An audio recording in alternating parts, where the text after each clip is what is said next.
چھوٹے سے صحابی تھے، تھوڑی بہت کتاب پڑھی ہوگی، پورے تو حافظ بھی نہیں تھے اس وقت۔ حفاظ تو بحر میمونہ کے حادثے میں شہید ہو گئے تھے، چھوٹے سے تھے۔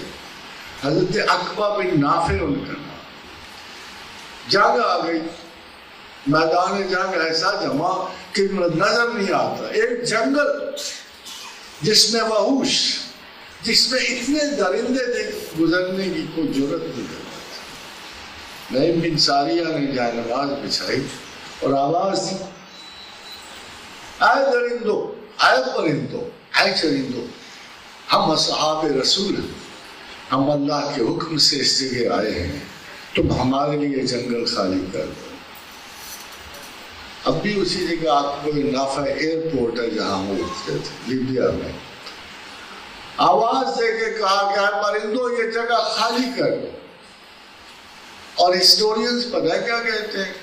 ہسٹورینز یہ کہتے ہیں کہ صبح ایک عجیب و غریب نظارہ دیکھا گیا کہ درندے چرندے سارے اپنے بچوں کو منہ میں ڈالے ہوئے جنگل خالی کر رہے تھے، جنگل خالی کر رہے تھے۔ عجیب سے لوگ، وہ صاحب حزب البحر کہ جن کی یہ تسبیح تھی، یا علی ہو یا عظیم ہو یا حلیم ہو یا علیم۔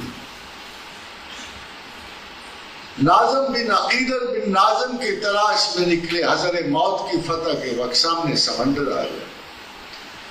سامنے وہ اتنا خوش کھڑا تھا کہ بقول مورخین کے اس نے ہنسنا شروع کر دیا کہ اتنی بڑی جھیل ہے، اتنا پانی ہے، اتنا سیلاب ہے، مسلمان پاگل ہوئے ہیں، یہ کیسے نکل کے آئے؟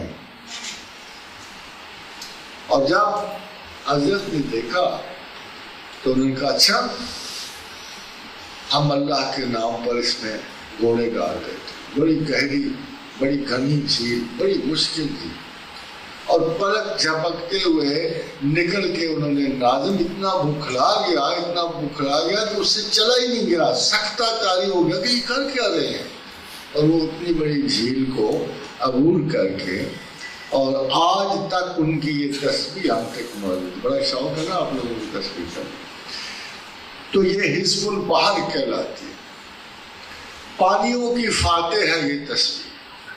یا علی ہو یا عظیم ہو یا حلیم ہو یا علیم، یہ چار الفاظ کی تسبیح تھی۔ اس کے ساتھ ایک دعا ہوتا ہے، بسم اللہ الذی لا یضر مع اسمہ شیء فی الارض ولا فی السماء وهو السمیع العلیم ولا حول ولا قوة الا باللہ العلی العظیم وصلی اللہ تعالی علی خیر خلقہ محمد وآلہ اصحاب اجمعین۔